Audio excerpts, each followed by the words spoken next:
Hi, Reddit. I'm in a very complicated situation right now, and any sort of help or advice would be greatly appreciated. So, my husband, Jeremy, 35 male, and I, 32 female, have been together for 5 years, married for 2. We met through work, so I didn't know much about his past, but eventually, after dating for a while, we got to know that both of us had only had one serious relationship after we graduated from college. My ex and I had been together for 4 years, 3 years of college and 1 year after that. But then we had broken up due to personal differences and we did not remain in touch. And we had been broken up for almost 5 years when I met Jeremy. However, he was still in touch with his ex when we started dating and was actually pretty good friends with her. His ex, let's call her Valerie, was his high school sweetheart. They had been together since they were 16, right through college, and they had been broken up for 5 years when he met me. He told me that apparently they had to part ways because she wanted to move ahead in her career, and for that, she would have to take up a job in Australia, and he did not want a long-distance relationship. They tried to make it work for a few months, but after that, they mutually agreed to part ways since that would be for the best. They were part of the same circle, so they continued to be in touch and stayed friends, and I was fine with it, until I met his group of friends for the first time. After almost 9 months of dating, all of them got together for dinner on New Year's Eve, and he decided to take me with him so he could introduce me to his group of friends. Valerie was there as well, which was a surprise for me, since I hadn't been prepared to see her. Now, I had only heard about her from Jeremy, and he only had nice things to say about her. So initially, I was not insecure or anything. But then, as soon as I started interacting with her, I realized that her energy with me was way different from what I had expected. Jeremy had made her sound like she was really warm and relaxed, but I did not find her to be that way in the slightest. She made some really cutting remarks about me in front of all the people present there, and everyone just laughed it off because apparently that was her sense of humor. But I didn't like it one bit. I don't think anybody got it because she disguised the things she said as jokes.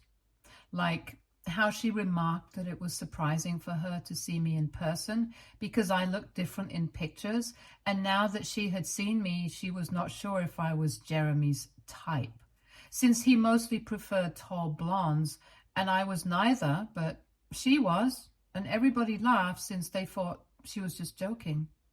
She also made some remarks about how I was her successor. So she felt like she owed it to me to give me some training on how to keep Jeremy happy. These were all still harmless remarks, and I was willing to look past it because maybe she was not trying to target me, but maybe she actually did have a very weird sense of humor, like everybody said. But then, while we were drinking, she toasted the fact that Jeremy had finally moved on and how happy she was for him. I thought that was nice until she said that had it not been for her decision to move to Australia, I probably wouldn't even be here with them. Nobody laughed at that, thankfully, because it was kind of awkward, but she quickly started laughing at her own weird comment, and everyone was forced to chuckle, so we could just move past it. It was not lost on me that she was still kind of possessive about Jeremy. And once we got back home that day, I told him that I did not want her speaking to me again if he wanted to be with me. I told him that I was not comfortable with his friendship with her since she was clearly still not over him. And also, she had been downright rude to me the entire time that we were together. I had put up with her respectfully once. I was not going to do that again. And I was very clear about my boundaries because even in my earlier relationships, I have had to deal with things like this. Thankfully, Jeremy seemed to realize where I was coming from.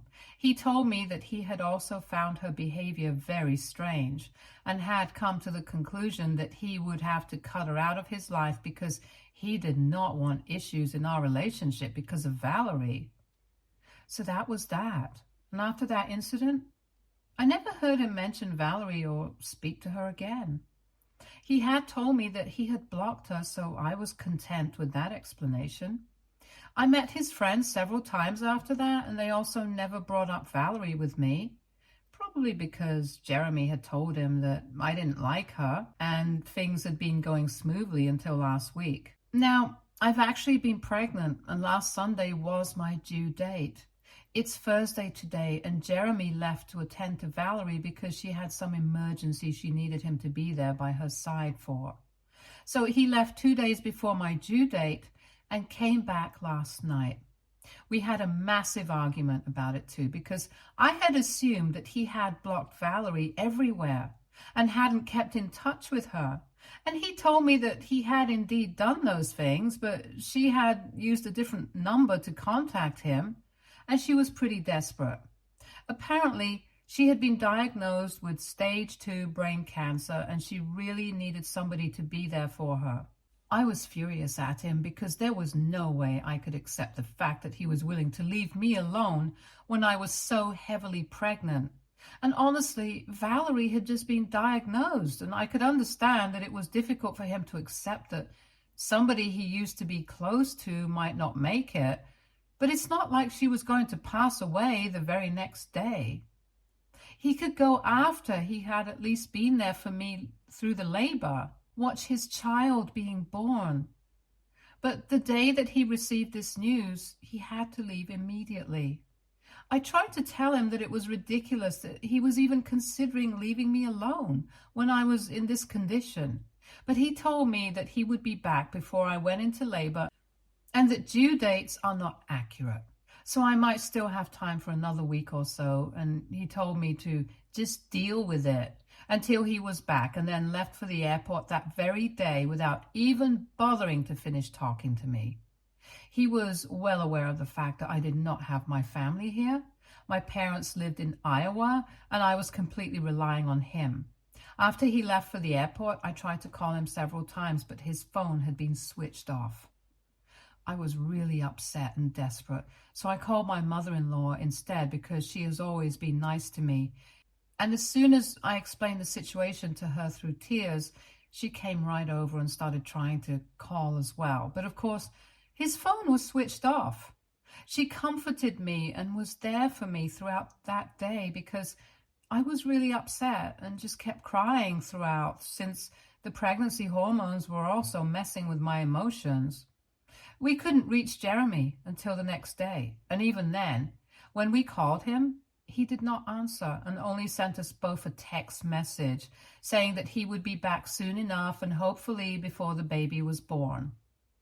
He apologized for pulling this on me and said that he was going to accept whatever punishment I thought was beneficial for him when he came back. But for now, he just had to be there for an old friend because she also did not have any family in Australia, and her parents couldn't fly out to see her since her dad was very sick as well. So she was really counting on him to be there for her, to at least process this, and he just had to be there. That explanation did nothing for me, and it only pissed me off even more that he thought it was more important to be there for an old friend because he thought that a cancer diagnosis was an emergency, whereas he was ignoring somebody who he should have actually been there for, his wife. And I don't think that a cancer diagnosis is any more of an emergency than a literal pregnancy, because what was he going to do about that? Cure her instantly? No, right? So he should have just stayed here with me. My mother-in-law was thinking along the same lines, and when he sent me that message, she asked me very bluntly if I wanted to leave him. And I didn't think much. I just said yes. So she spoke to her lawyer and had him draw up divorce papers for me, along with an agreement to terminate parental rights for Jeremy. She told me that if he came back within the due date, then I was free to make a decision about whether I wanted to file for divorce and get this over with, or would rather speak to him and then clear the air before doing anything.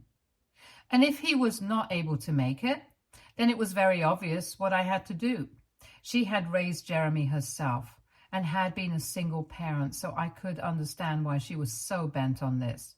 She even told me that she would make sure that Jeremy paid child support, unlike his father, who had never even bothered to meet Jeremy after he was born and had left his mother all by herself to raise him. She promised me that I would not go through the same thing as she did, and was there for me throughout this week.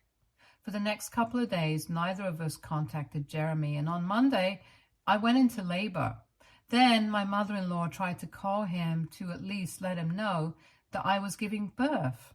But even then, he did not pick up, and she decided not to text him about it because there was no point. My parents had flown in the day before, so that was pretty lucky. And they were all there for me, but even then, I felt Jeremy's absence very strongly that day, and I made up my mind that no matter what happened when he came back, I would not be able to go back to seeing him the same way again. So I filled out the paperwork for the divorce and told the lawyer to file it on my behalf so I could get the proceedings started as soon as possible. I did that literally just 3 hours after I had given birth and was barely in any condition to even lift the pen. But one look at my daughter told me that if I wanted to be happy and be a good mother to her, I had to be good to myself first. And I couldn't do that if I continued to stay with a man who had made it so clear to me that he cared more about his obligations to Valerie than to me. After I gave birth to our daughter, I didn't even call him. And my mother-in-law, my parents, and I were staying at home together. My parents are supposed to go back tomorrow, though, so after that, it's just going to be me and my mother-in-law. I told all of them about my decision to leave him because he hadn't even tried to get back in touch with me, even though he had promised me that he would be back before the due date. And he just spent a week with Valerie. Anyway, last night, he came back home pretty late. I opened the door to him and he instantly hugged me, but I shook him off and I said I wanted nothing to do with him. Then, on hearing the doorbell ring and the door being opened, my mother-in-law walked into the room with the papers and literally threw them in her son's face and said that she wanted him to leave that very instant. She said that she didn't even care where he spent the night, but she just wanted him out of the house because right now, I needed some peace and quiet because I had given birth a couple of days back and he wasn't even there for it. She also told him that I had already filled out the paperwork for the divorce and she needed him to fill out the paperwork to terminate his parental rights over our daughter. He was shocked and couldn't even say anything for the first couple of minutes, and I decided to clear out the room as soon as possible because my mother-in-law was right. I was still pretty weak and I needed time to recover physically. So I went to another room because I really did not want to speak to Jeremy. And seeing him had made my resolve weaken significantly. I did not want this to get even more difficult for me. Then I heard the sound of yelling and I realized that Jeremy had started fighting with his mother. But I decided not to intervene and stayed out of it with my daughter. After a few minutes, I started to hear Jeremy calling out my name, demanding that I speak to him and at least let him have a look at his daughter because I owed that to him. That rubbed me the wrong way, and I went back outside to see him after I placed my daughter in the crib. And I told him that after what he had done, I owed him absolutely nothing. He had made a conscious choice to not be there for me, knowing that I was near my due date, and he had chosen not to be there for the birth of his child. He had left me all alone, and I was just lucky that my mother-in-law was there for me. So I owed him absolutely nothing, and I told him I didn't care at the moment. Our daughter was asleep, and I did not want to wake her up. So I wanted him to clear out, and we could discuss this later in the morning. Eventually, he left, but I could see that he had tears in his eyes while leaving. He even tried to talk to me one last time, but I backed away from him, and I told him that I wanted him to leave. We were pretty tired, so we went to sleep. But this morning he showed up again, and I finally told him that it was over for me. It had been over the very second that he had left to be with Valerie, and there was no way that he could say anything to bring me back. My mother-in-law was in the same room, but I had told her that I wanted to have this discussion with him myself and clear it out once and for all. He then literally started crying and begging, and my mother-in-law had to leave the house with the baby so that our daughter would not have to hear any of that, since he was being pretty loud. He kept insisting that he had only gone because Valerie had been begging him to, and she had claimed that she was on her deathbed. And he had spent a week there because she had absolutely no family there and was really lonely. He had spent all of those days trying to comfort her and be there for her. It was all purely platonic, but I wasn't there. So who knows what was going on? So I told him it didn't matter anymore and I wanted him to leave. But then he said that even if I had decided to divorce him, he thought it was too huge of a punishment to actually take away his chance of being a father. So he wanted me to reconsider that, or else he would have to fight for custody, and even then it would be very unlikely that he would even get custody of his daughter. Because firstly, he had not even been there for the birth, so we could use that against him. And he was aware of that. And on top of that, she was literally just a newborn baby. So she needed me a lot more than she needed her father. So he was begging me for one chance because in spite of everything, he really just wanted a family. Eventually, he did leave, but he told me to think about it. And now I'm not so sure about what to do. This is a huge deal. And it involves people's lives. So I just want to be sure of what I'm doing before I go through with it. So AITA for divorcing my husband and telling him to terminate his parental rights over our daughter because he had skipped the birth of our child to be with his ex who had claimed to be on her deathbed.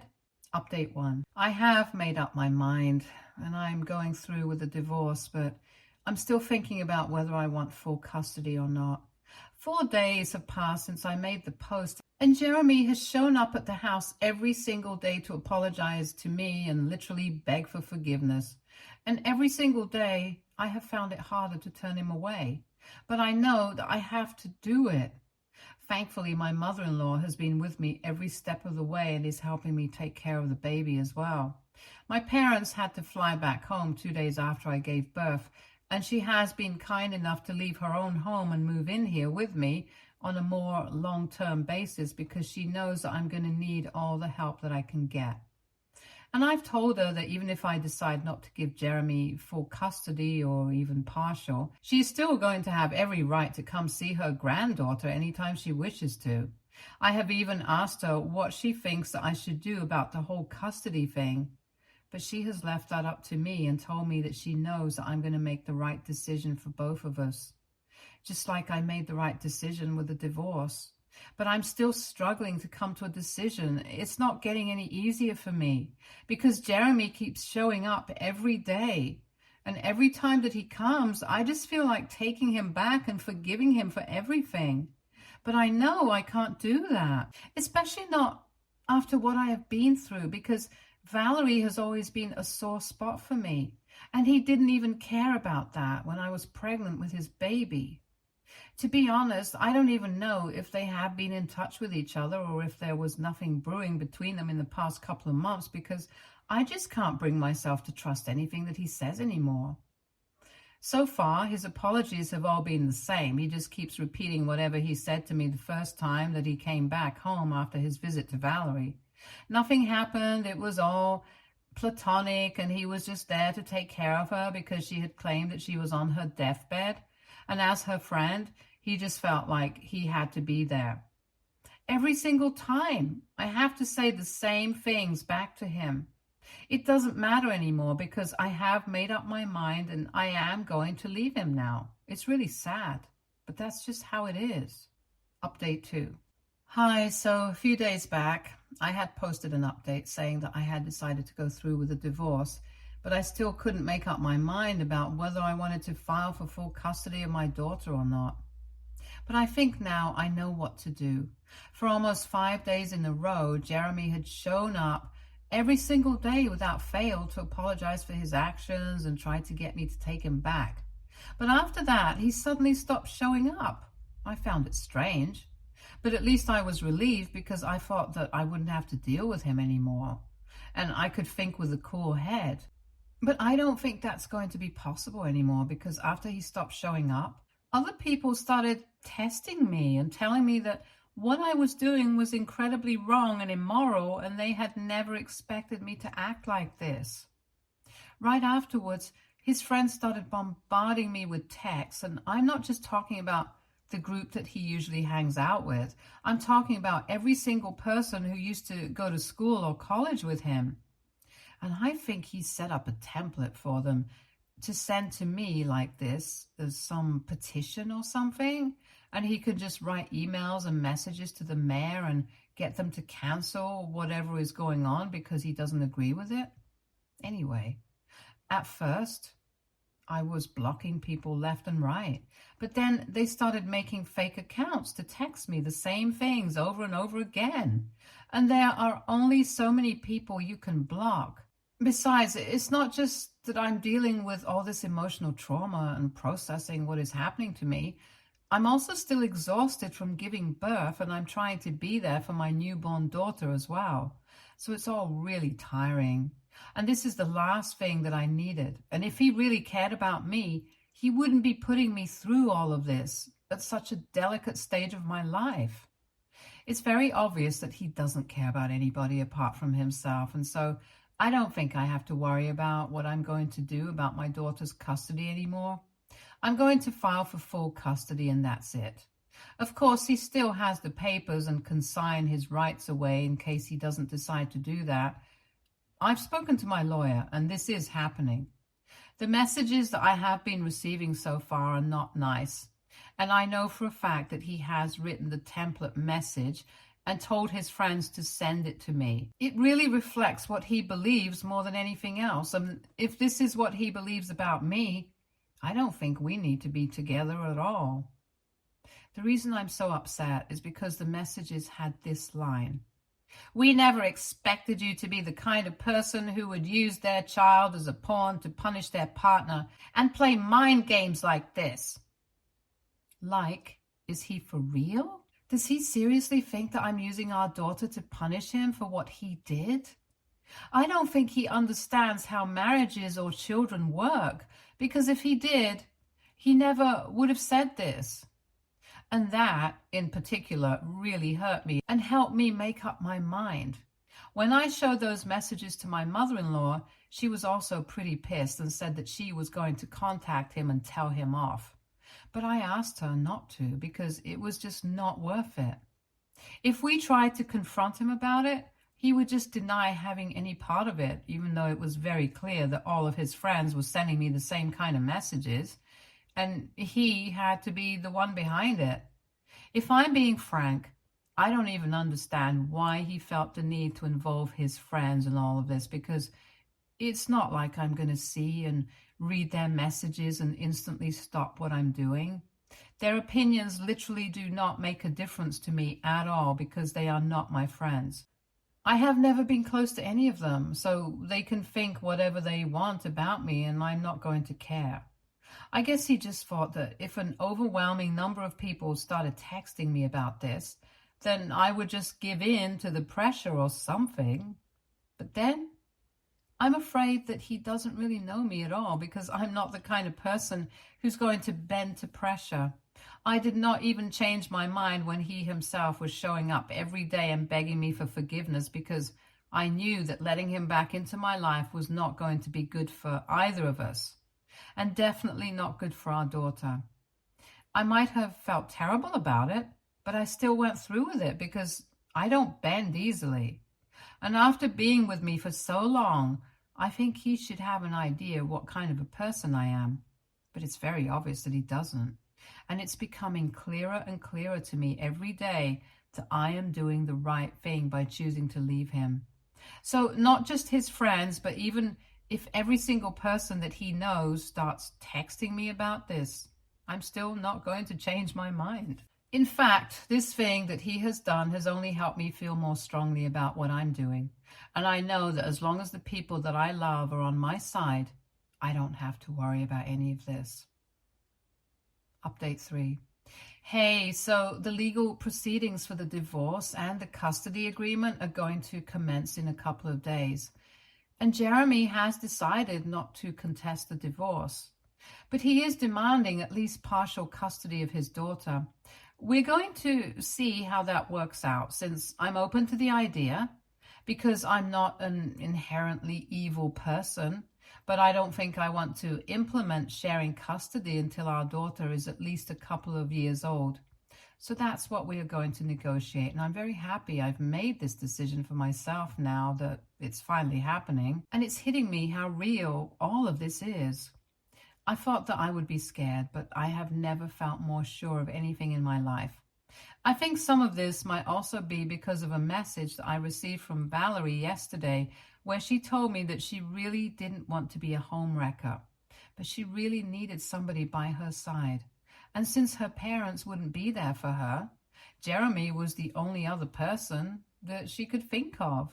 She also told me that over the past couple of years, she had tried to contact him several times and he had always turned her down, saying that I would not approve of it, but she knew that her oldest friend in the world will always be there for her, especially if she's sick, which is why she had contacted him, and she was sorry it had stirred up so much trouble in my marriage, but she thinks that I should let him retain his individuality instead of being so controlling.